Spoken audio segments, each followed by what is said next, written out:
Amis, frères et sœurs, la grâce et la paix nous sont données de la part de Dieu notre Père, en Jésus le Christ, notre Sauveur et notre frère. Et nous sommes tous bienvenus dans ce temps du culte, tous et toutes, chacun et chacune, ici ou au loin, tels que nous sommes, avec tout ce qui fait notre être. Bienvenue avec les rêves, les réjouissances, les cruautés, les ratés, les arrangements, les paresses, les préjugés, le bonheur. Bienvenue avec les curiosités, les inavouables, la singularité, l'ennui, la colère, la fantaisie, les découragements, les chagrins. Bienvenue avec la honte, la lassitude, l'inépuisable inquiétude, les aspirations, avec nos petitesses et notre grandeur, avec toute notre superficie et toute notre profondeur. Laissons-nous être reliés intérieurement et les uns aux autres, apaisés, pacifiés, relevés, vivifiés par le souffle de communion qui passe en nous et entre nous. Et je vous invite à vous lever pour louer l'Éternel avec cette louange qu'Anthony va maintenant nous dire.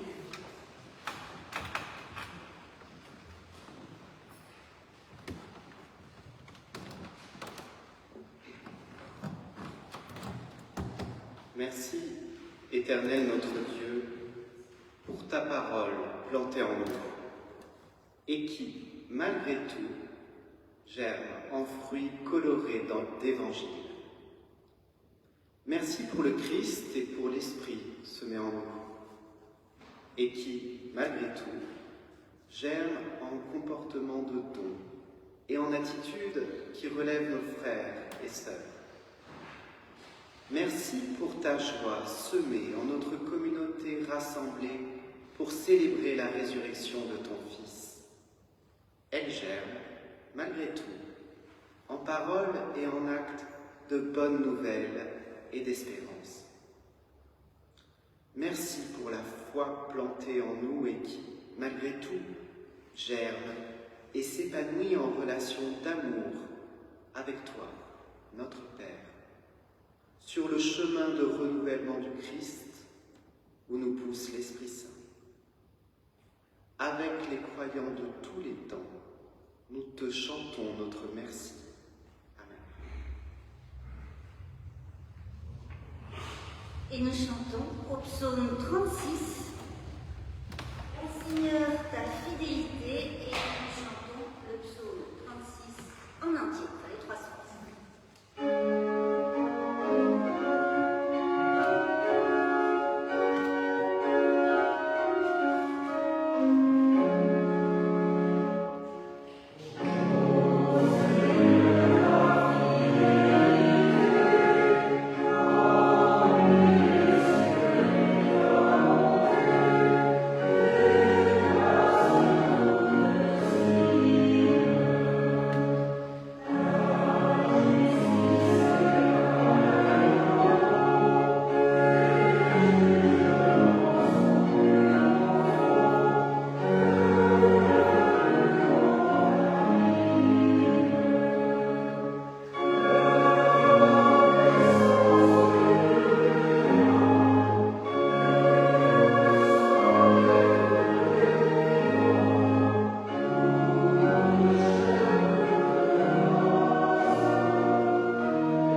l'avez annoncé, le thème de ce culte est le labeur, le mot qui est inscrit ici sur les murs du foyer de l'âme, et nous aurons ainsi fait le tour des 4 mots et il nous restera les 2 versets.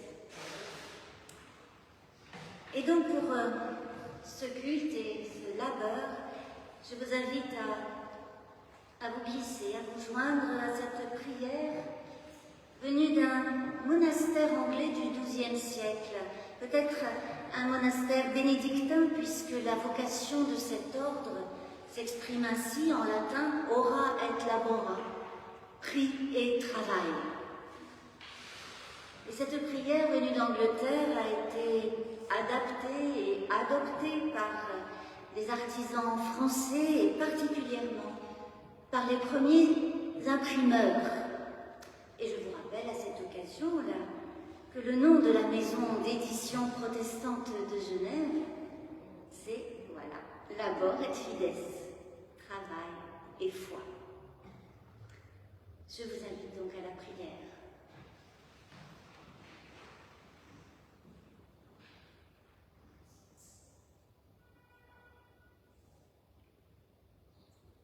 Apprends-moi, Seigneur, à bien user du temps que tu me donnes pour travailler et à bien l'employer sans rien en perdre.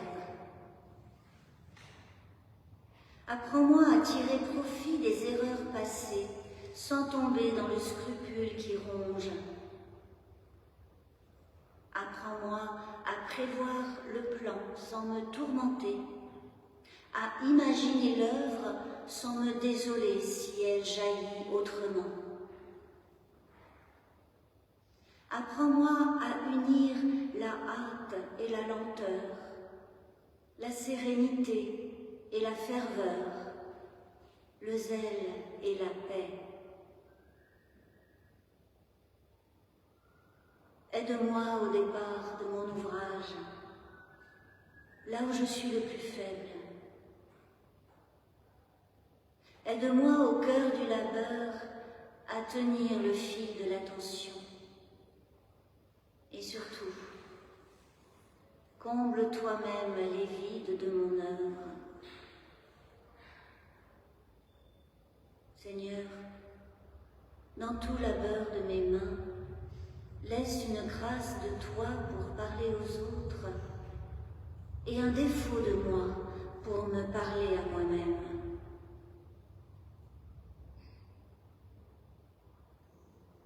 Garde en moi l'espérance de la perfection, sans quoi je perdrai cœur. Garde-moi dans l'impuissance de la perfection, sans quoi je me perdrai d'orgueil. Purifie mon regard. Quand je fais mal, il n'est pas sûr que ce soit mal. Et quand je fais bien, il n'est pas sûr que ce soit bien. Seigneur, ne me laisse pas oublier que tout est vain, sauf là où il y a travail, et que tout travail est vide, sauf là où il y a l'amour, et que tout amour est creux, qui ne le lie à moi-même et aux autres et à toi.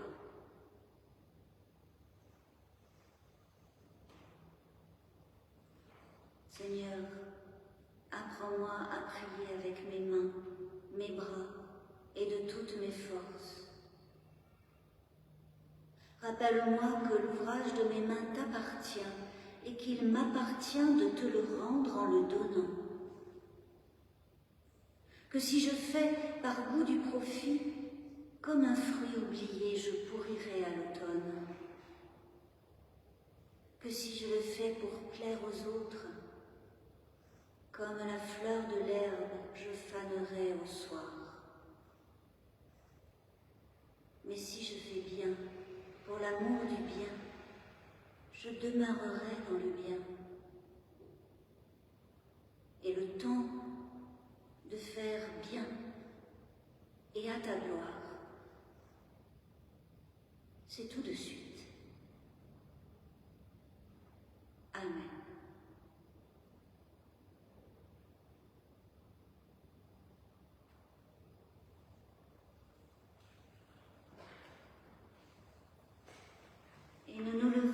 chanter au psaume 42, les strophes 1, 4, 6 et 8.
Nous prions.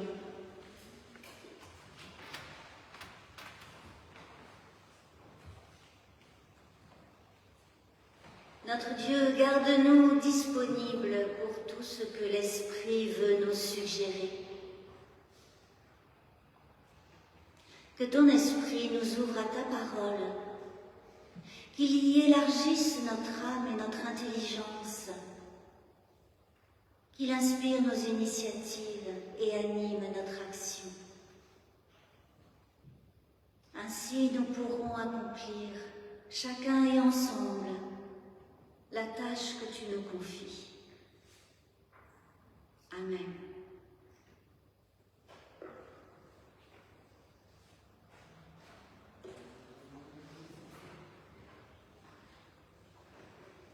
Et comme indiqué sur les feuilles de culte que vous avez trouvées dans les recueils de cantiques, nous méditerons aujourd'hui à partir du texte du livre de la Genèse au chapitre 3, les versets 16 à 21. Vous avez aussi le texte sur la feuille. Il s'agit de la version de la Nouvelle Bible selon quelques détails.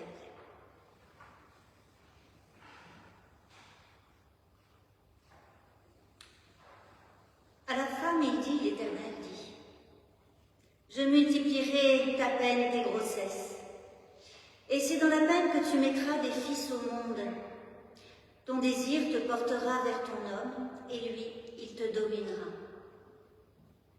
À l'homme, il dit, « Puisque tu as écouté ta femme et que tu as mangé de l'arbre dont je t'avais défendu de manger, la terre sera maudite à cause de toi. C'est avec peine que tu en tireras ta nourriture tous les jours de ta vie. Elle fera pousser pour toi des épines et des chardons, et tu mangeras l'herbe de la campagne. C'est à la sueur de ton visage que tu mangeras du pain, jusqu'à ce que tu retournes à la terre, puisque c'est d'elle que tu as été pris, car tu es poussière, et tu retourneras à la poussière. »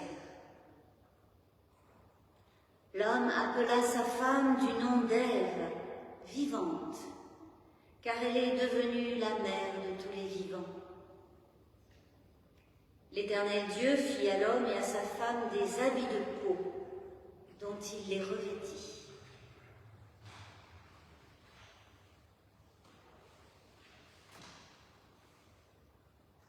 C'est à la sueur de ton visage que tu mangeras du pain. C'est à la sueur de ton front que tu mangeras. Quelle postérité extraordinaire a eu cette antique expression, qui est pourtant unique dans les Écritures, on ne la trouve que là. Mais chaque génération y a entendu un écho de sa propre expérience et l'a transmis à la génération suivante, la comprenant souvent comme une condamnation, voire même une malédiction de l'humain en général, parce que quand même les femmes travaillent autant que les hommes. Lesquelles femmes ont quand même dû subir, en plus, comme un châtiment pour la supposée faute d'Ève, la peine et la douleur des grossesses, sans parler du risque de mort jusqu'à tout récemment au regard de l'histoire. De quoi se méfier de ce texte de Genèse? Et oui, cela pourrait l'être. S'il avait effectivement rendu compte d'une malédiction lancée sur le travail et sur l'humain, homme et femme, s'il avait effectivement traduit une condamnation divine, vouant à la peine la condition humaine. Mais ce n'est pas le cas. Reprenons un peu. Dans l'Éden, le serpent a trompé la femme, qui, malgré l'interdit divin, a mangé du fruit de l'arbre de la connaissance du bonheur et du malheur, et en a donné à l'homme, qui l'a mangé aussi. Le serpent ayant réussi à faire croire que l'Éternel, jaloux de sa divinité, visait seulement à en priver l'homme et la femme. Cependant, ceux-ci, ayant mangé le fruit, ne sont pas du tout devenus comme des dieux. Ils se sont rendus compte qu'ils étaient nus. Ils ont pris conscience de leur différence et de leur fragilité. Et si ce n'est pas divin, cela est très humain. C'est le début de l'humain, et c'est certes déstabilisant quand on s'est rêvé divin. Dans la honte et la peur, l'homme et la femme entendent la parole de l'Éternel, d'abord sur le serpent déclaré maudit, en conflit permanent avec la femme et sa descendance, destinée à ramper sur le sol et à manger la poussière. Alors il ne s'agit pas bien sûr d'une considération au sujet des couleuvres et autres reptiles. Dans ce mythe de la Genèse, le serpent représente la figure de la convoitise, ce vouloir pour soi, qui toujours, inévitablement, s'associe au mensonge, à la manipulation et à la domination d'autrui. La convoitise, elle, est effectivement une malédiction qui tord les êtres et leurs relations. Elle est même une malédiction pour le sol, pour la terre, exploitée, mais surtout surexploitée par convoitise et abîmée. Mais la malédiction dite par l'Éternel dans ce texte est-elle une décision divine et punitive, ou alors la constatation des difficultés et du malheur provoqué par la convoitise? La convoitise altère, elle stérilise les vivants, elle les dessèche vers la poussière. Oui, la convoitise entraîne du côté de la mort. Elle provoque le contraire de la bénédiction qui est un élan de vie et d'encouragement pour les vivants. Dans ce texte, ni la femme ni l'homme ne sont maudits, mais leur relation est imprégnée de convoitise, alors elle n'est pas harmonieuse. Et le vis-à-vis voulu par l'Éternel, au chapitre précédent, l'Éternel Dieu veut faire un vis-à-vis pour l'humain. Eh bien, ce vis-à-vis est devenu relation de domination et de possession. L'homme est objet du désir de la femme, et la femme soumise à l'emprise de son homme. Leur travail sera pénible. Le travail à la fois comme enfantement et comme culture. Et vous savez que le mot travail sert aussi bien à l'enfantement qu'à la culture du sol, qu'à tout autre travail qu'on réalise, et même au-delà. Il ne s'agit pas, en ce qui concerne la parole dite à la femme, de l'aspect gynécologique et physiologique de la grossesse et de l'accouchement, ni même du nombre des grossesses des femmes. La multiplication a le sens d'une aggravation qui rend pénible la mise au monde, mais du point de vue de la relation de la mère à son enfant. C'est là que la convoitise agit. Une relation marquée à son tour de possession, de domination. Au chapitre suivant, Ève ne dira-t-elle pas à la naissance de Caïn qu'elle a acquis un enfant et avec Dieu, de surcroît, exit Adam. Quant au travail de la terre, il n'est pas nouveau. Dans l'Éden, l'homme et la femme travaillent dans le jardin. Ils le cultivent et le gardent, c'est leur mission. Mais à cause de la convoitise, la pénibilité du travail pèse sur l'humain au-delà de l'effort physique du travail de la terre, labour, semaille, récolte. Ce dont il est question ici, c'est encore la manière de considérer le travail. Pas seulement celui de la terre, mais tout travail. Est-ce seulement pour la rétribution ou le salaire qui en est retiré que nous travaillons? Le travail est-il le déterminant principal de la valeur de l'humain qui travaille? Sommes-nous définis par notre travail? S'il en est ainsi, alors la peine est grande, le malheur est grand.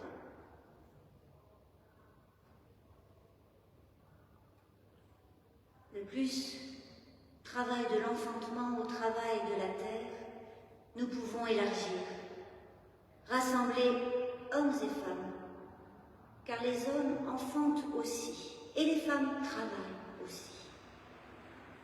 Les unes et les autres mettent au monde d'autres humains par un travail, même ponctuel, de soins, d'accompagnement, de soutien, d'enseignement.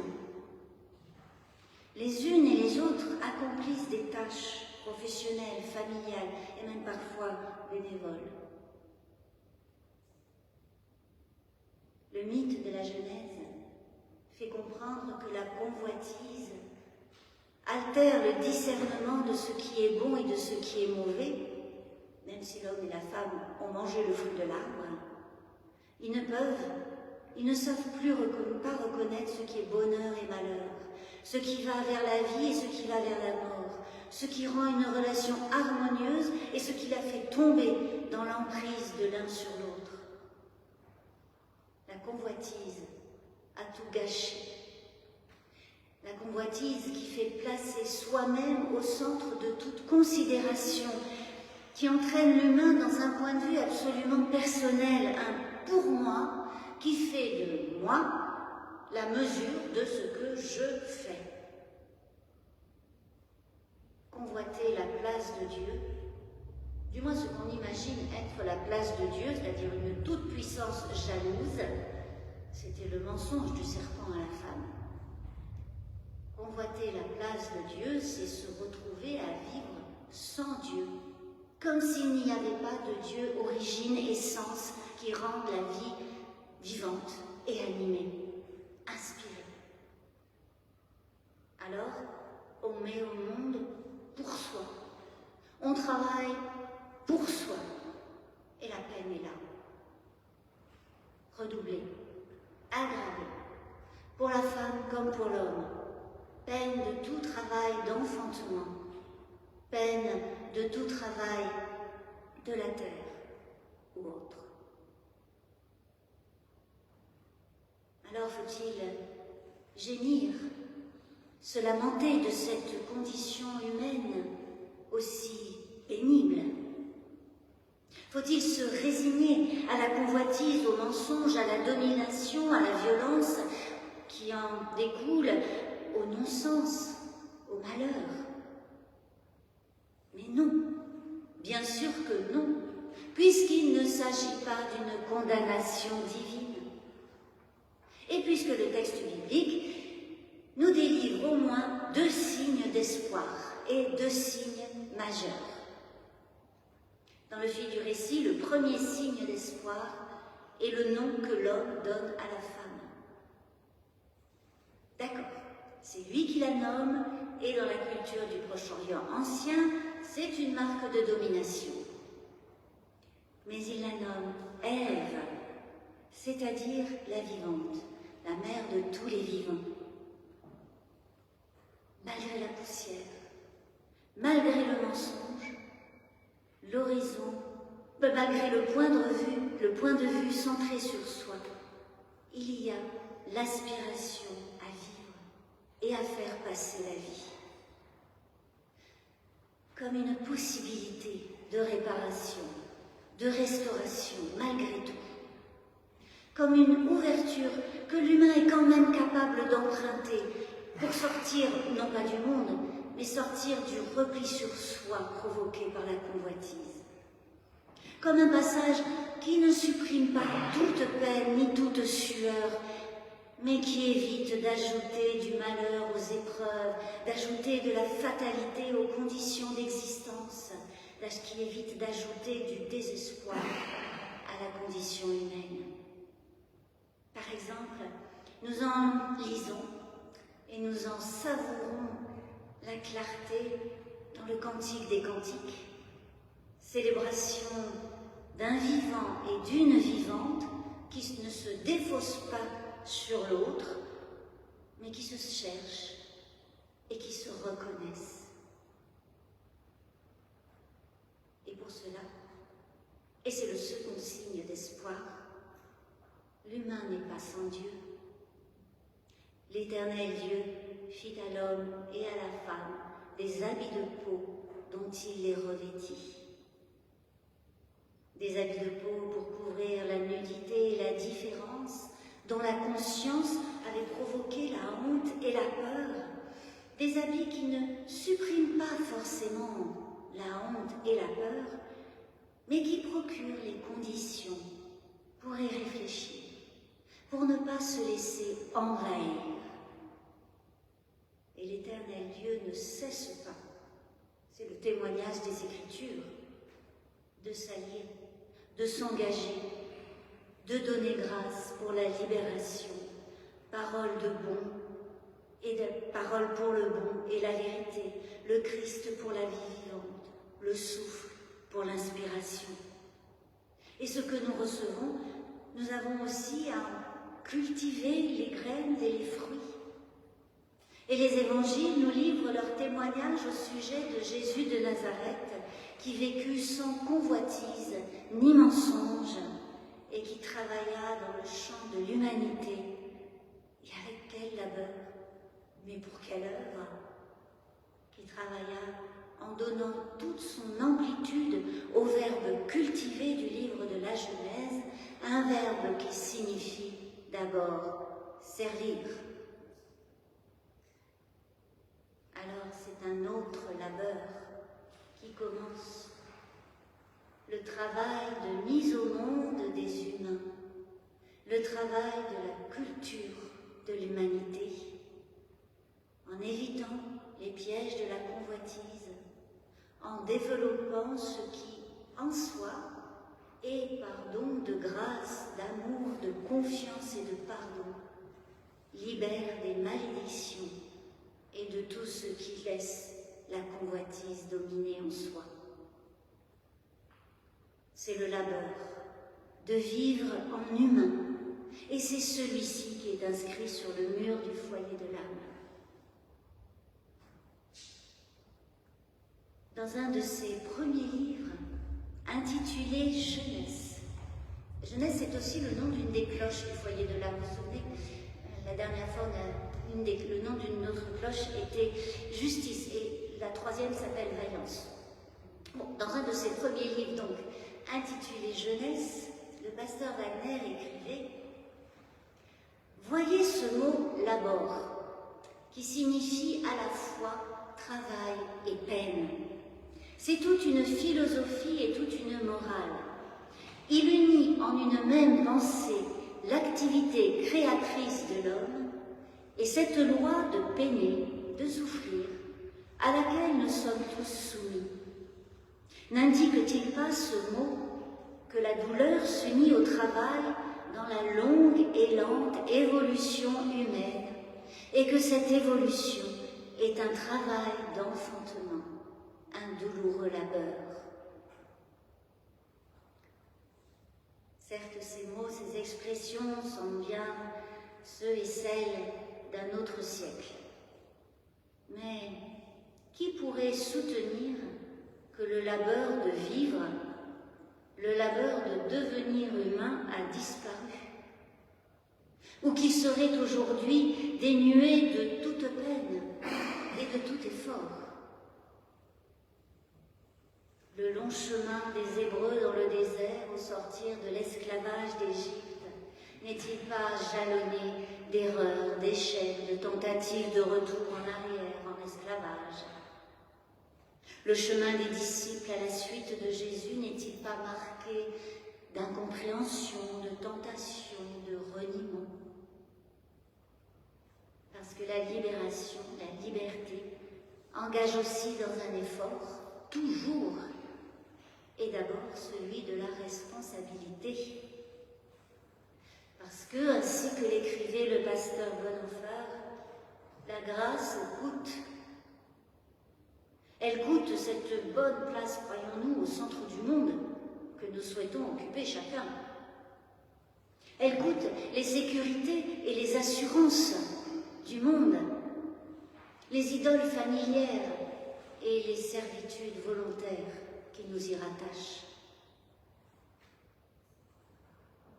La mise au monde de l'humain, la culture de l'humanité demande, ainsi que Charles Wagner le disait et l'écrivait souvent, de mourir aux vieilles choses, aux choses du vieux monde, pour vivre autrement. Nous ne le faisons pas facilement. Même avec l'aide de l'Éternel, de l'Esprit, du Christ, de la parole, cela demande du labeur, c'est-à-dire peine et persévérance, fatigue et fidélité, sueur et discernement, volonté et discipline. C'est un travail personnel qui, pour le pasteur fondateur du foyer de l'âme, se joint au travail intérieur de la prière selon deux axes principaux: la tâche de l'interprétation des Écritures et des expériences spirituelles, et de l'existence, pour y entendre, y comprendre la grande œuvre divine des siècles.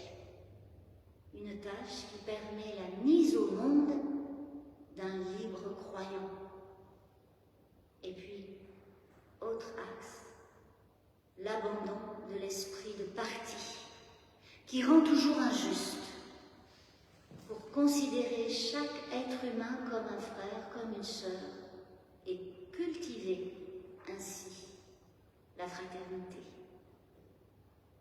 Et pour ce labeur, nous ne sommes pas seuls. La confiance et la bénédiction de Dieu nous accompagnent. Et nous avons des frères et des sœurs, pas seulement ici ou en Église, des frères et des sœurs avec lesquels partager les questions, les quêtes, les encouragements, les consolations. Ce n'est pas un exploit de devenir humain et de vivre en humain, mais c'est un labeur qui n'exclut en aucune manière le bonheur, qui se découvre, qui se reçoit chaque fois que la convoitise et ses acolytes destructeurs sont repoussés, où coule la source de vie et de bonté qui ouvre l'être humain à plus que lui-même. Et pour conclure,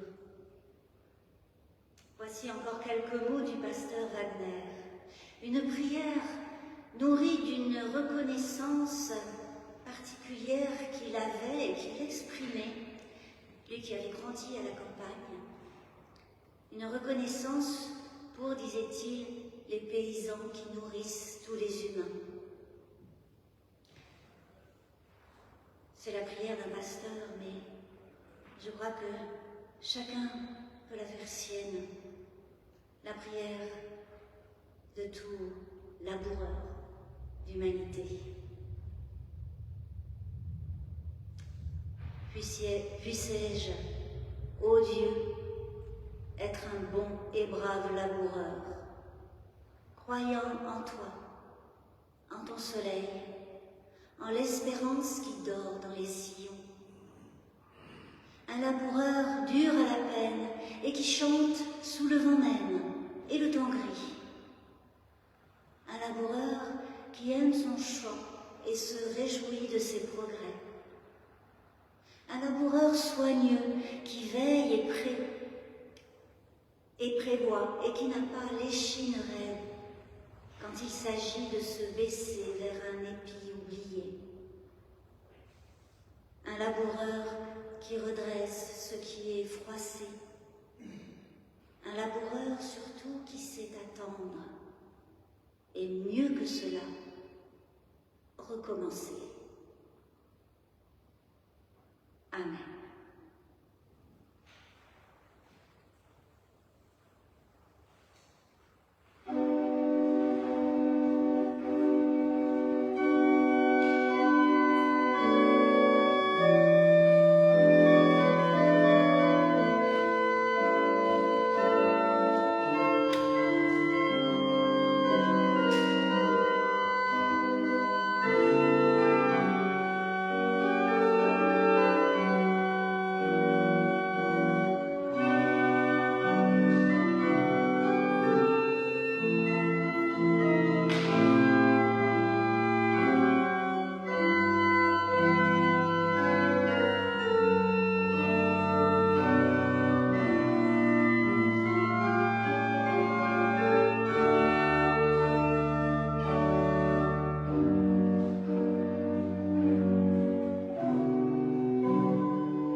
Je vous invite à vous lever et à vous associer à la confession de foi qui est celle aujourd'hui de l'Église des Remontrants des Pays-Bas et dans laquelle Anthony va nous conduire.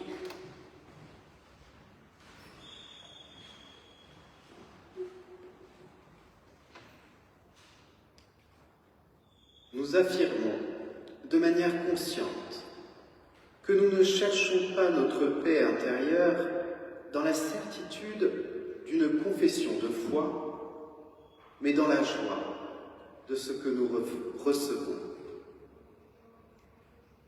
Que nous ne cherchons pas le but de notre vie dans une attitude d'indifférence et d'avidité, mais dans la relation attentive à tout ce qui vit.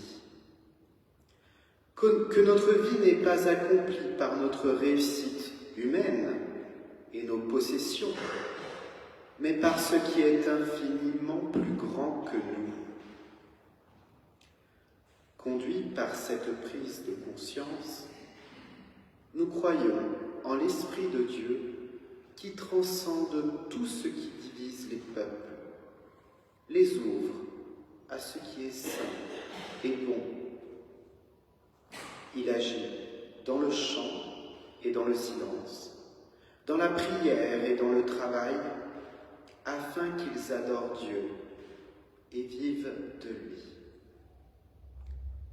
Nous croyons en Jésus, homme animé par l'Esprit divin, visage de Dieu. Son regard nous déstabilise. Il a aimé l'humanité, il a été crucifié, mais il est vivant, par-delà sa mort et notre mort. Il est notre exemple ultime de sagesse et de courage. Par lui, l'amour éternel de Dieu est proche de nous. Nous croyons en Dieu, l'Éternel. Il est amour insondable, fondement de l'être. Il nous montre le chemin de la liberté et de la justice et nous ouvre un avenir de paix. Nous croyons que, bien que faibles et faillibles, nous sommes appelés à être l'Église, connectée au Christ et à tous les croyants, signe d'espérance. Nous croyons en l'avenir de Dieu et du monde, en une patience divine qui nous donne le temps de vivre, de mourir et de revivre, en un royaume qui est et qui vient, Dieu éternel, tout en tous. À Dieu soit gloire et honneur pour le temps et pour l'éternité. Amen.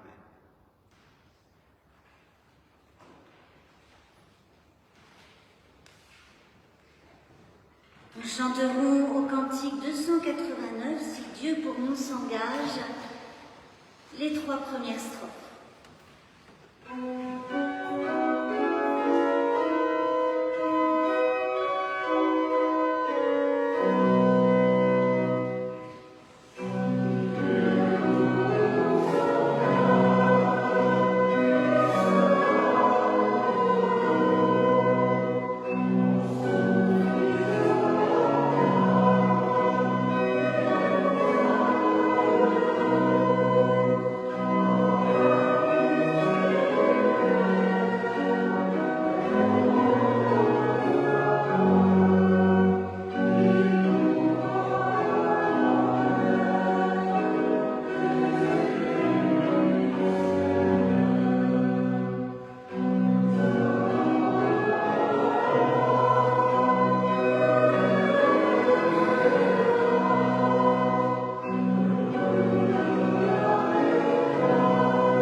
Après le culte, comme tous les dimanches, la collecte au profit de l'épicerie solidaire de la Croix-Rouge. Alors c'est avant et après le culte, jusqu'à la fin du mois, tant qu'il y aura des cultes.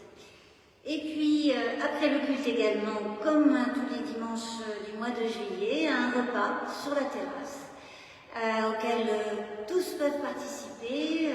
Les uns ont déjà apporté quelque chose, un bon travail des mains que nous allons nous réjouir de partager. Mais vous pouvez venir si vous n'avez rien préparé ou aller acheter quelque chose au marché et nous rejoindre donc au deuxième étage sur la terrasse. La semaine prochaine, alors mardi 23 à 19h30, également au deuxième étage, il y aura le dernier partage biblique de ce mois de juillet, la dernière étape de notre parcours chemin de terre, chemin spirituel, et nous accompagnerons les 2 disciples d'Emmaüs. Voilà, donc à 19h30, au deuxième étage, il faut sonner chez Teresa pour pouvoir entrer. Ensuite, jeudi 25 à 12h30, la pause spirituelle. Comme tous les jeudis, ce sera également la dernière avant l'interruption de mois d'août. À 12h30 à 13h30 dans le temple, la pause spirituelle jeudi. Et puis dimanche prochain, le dernier culte, aussi à 10h30. Suivi d'un repas également, le dernier. Et pour ce culte, eh bien, ce sera l'un des 2 versets. On va faire le tour du temple. Nous terminerons le 1er septembre. Mais je ne sais pas encore lequel.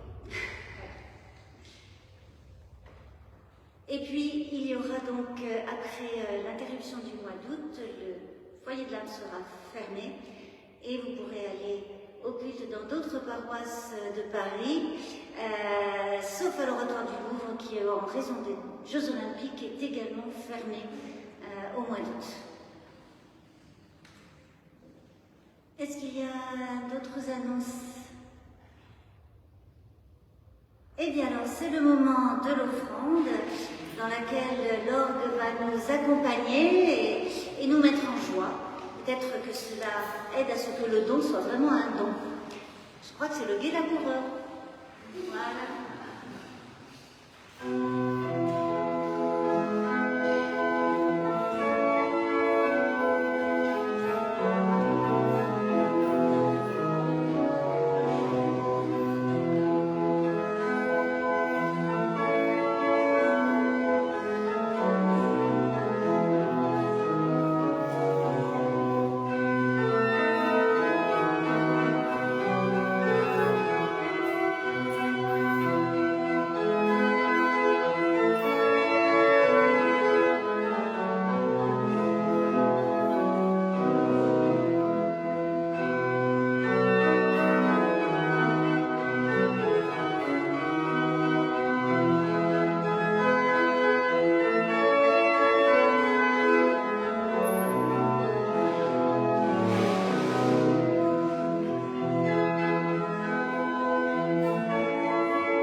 Nous nous rassemblons dans la prière d'intercession.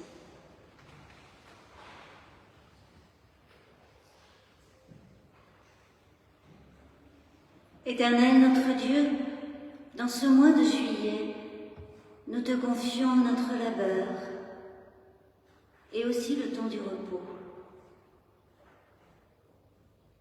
Nous ne voulons négliger ni l'un ni l'autre, mais que tout soit fait dans ton souffle. Nous faisons place dans notre prière à celles et ceux qui n'ont pas de travail et qui se sentent exclus et dévalorisés. Nous faisons place à celles et ceux que trop de travail ou un travail insensé a épuisé, brisé, désespéré.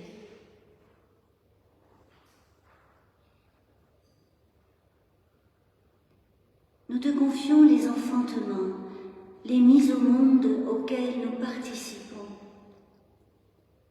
Et puissions-nous y œuvrer dans l'espérance, dans la joie, dans la reconnaissance. Aide-nous à discerner là où nous sommes, à quoi nous pouvons travailler afin de servir nos contemporains. À quelles tâches nous pouvons collaborer avec celles et ceux qui partagent nos temps, nos lieux. Soutiens-nous dans notre labeur de devenir humain, ce labeur qui répond à la vocation que tu nous adresses.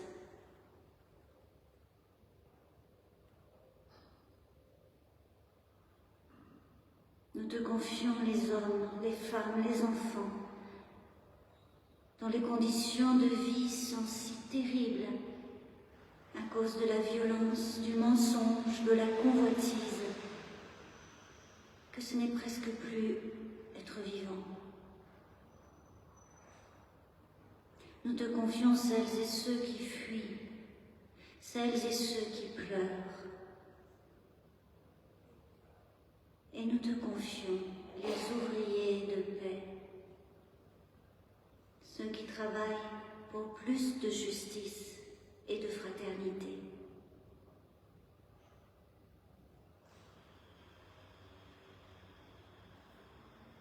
Nous te prions aussi avec ces mots que Jésus-Christ a enseignés à ses amis. Et en communion avec eux, nous disons à voix haute ou dans le secret du cœur: Notre Père qui es aux cieux, que ton nom soit sanctifié, que ton règne vienne, que ta volonté soit faite sur la terre comme au ciel. Donne-nous aujourd'hui notre pain de ce jour. Pardonne-nous nos offenses, comme nous pardonnons aussi à ceux qui nous ont offensés.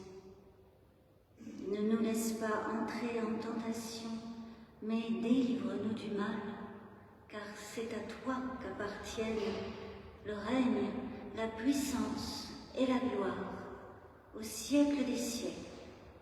Amen.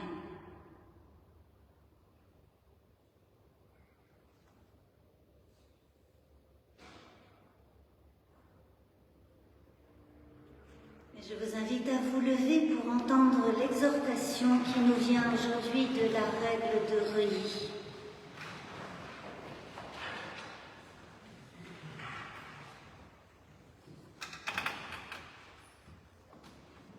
Si le travail ne nous menait inlassablement d'un amour à un autre amour, s'il ne servait que la finitude de ce monde, s'il provoquait nos vanités et nos ambitions, s'il se vidait de compassion et de paix,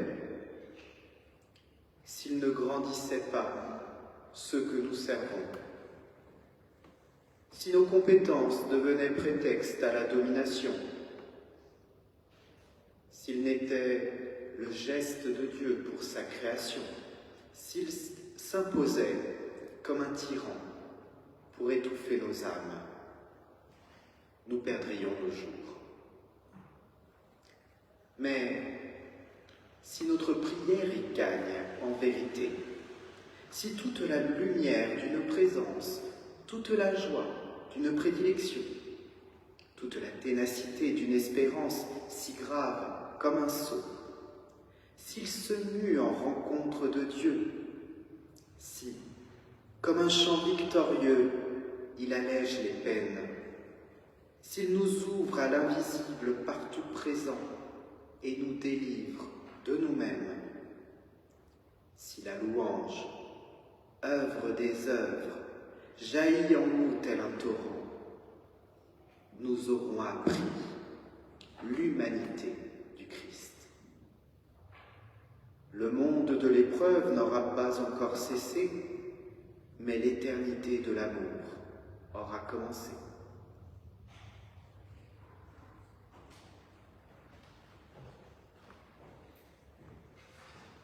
Nous chantons « Gloire à ton nom, ô Dieu de paix », le cantique 254, en entier.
Amis, frères et sœurs, que la grâce de Dieu vivifie votre humaine présence, que la paix de Dieu vous encourage dans votre labeur, que la joie de Dieu illumine votre regard.